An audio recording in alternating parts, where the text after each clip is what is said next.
தமிழர், திராவிடர் போன்ற பெயர்கள் எல்லாம் எப்படி வந்துச்சு, பிரபலமாச்சுன்னு என்னைக்காவது யோசிச்சிருக்கீங்களா? இதுல யோசிக்கிறதுக்கு என்ன இருக்கு? தமிழன், திராவிடன் போன்ற பெயர்கள் எல்லாம் காலகாலத்துக்கு இருக்கிறது தானே அப்படின்னு யோசிக்கிறீங்களா? தமிழ் மொழி பேசக்கூடியவங்க காலகாலத்துக்கு இருந்தாங்கன்றது உண்மைதான். ஆனா தமிழன், திராவிடன் என்ற பேரெல்லாம் நவீன அரசியல் அடையாளமா மாறி இருக்கு. அந்த நவீன கால அரசியல் அடையாளத்தை முதலா பெரிய அளவுக்கு பயன்படுத்தியவர் தாங்க அயோத்திதாச பண்டிதர்.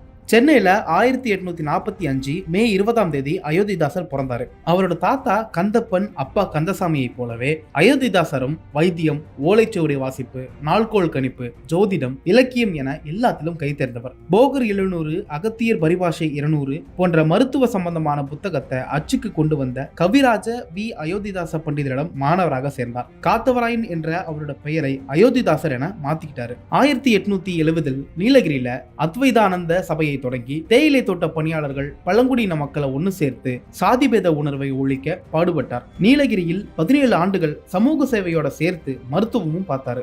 1891 திராவிட மகாஜன சபையை அயோத்திதாசர் தொடங்கினாரு. அதே வருஷம் நடந்த சாதிவாரி மக்கள் தொகை கணக்கெடுப்பில் ஒடுக்கப்பட்ட மக்களை இந்துக்கள் இல்ல, அவங்க பூர்வ தமிழர் என்று பதிய வேண்டும்னு சொன்னாரு. அதையே அரசாங்கத்துக்கிட்டையும் எடுத்துரைத்தாரு. 1892 நீலகிரி மாநாட்டு தீர்மானத்திலேயே இடஒதுக்கீடு கோரிக்கையை முன்வைத்தாரு. தாழ்த்தப்பட்ட மக்களுக்கான பிரதிநிதித்துவ உரிமையை வலியுறுத்தினாரு. அது மட்டும் இல்லாம ஆணுக்கும் பெண்ணுக்கும் சட்டப்பூர்வமான சம உரிமை தேவை என்றதையும் வலியுறுத்தினாரு. கைம்பெண் மறுமணம், பெண்களுக்கு தொழிற்கல்வி பற்றியும் பேசினார். 1907 ஒரு பைசா தமிழன் என்ற வார பத்திரிகையை தொடங்கினார். இது பிற்காலத்துல தமிழன் என்ற பெயரில் வெளிவர தொடங்கியது. திராவிடம், தமிழன் என்ற 2 சொற்களையும் அரசியல் காலத்தில் அடையாள சொற்களாக மாற்றினவர். அதனாலதான் தென்னிந்தியாவின் சமூக சீர்திருத்தத்தின் தந்தை என அழைக்கப்பட்டார்.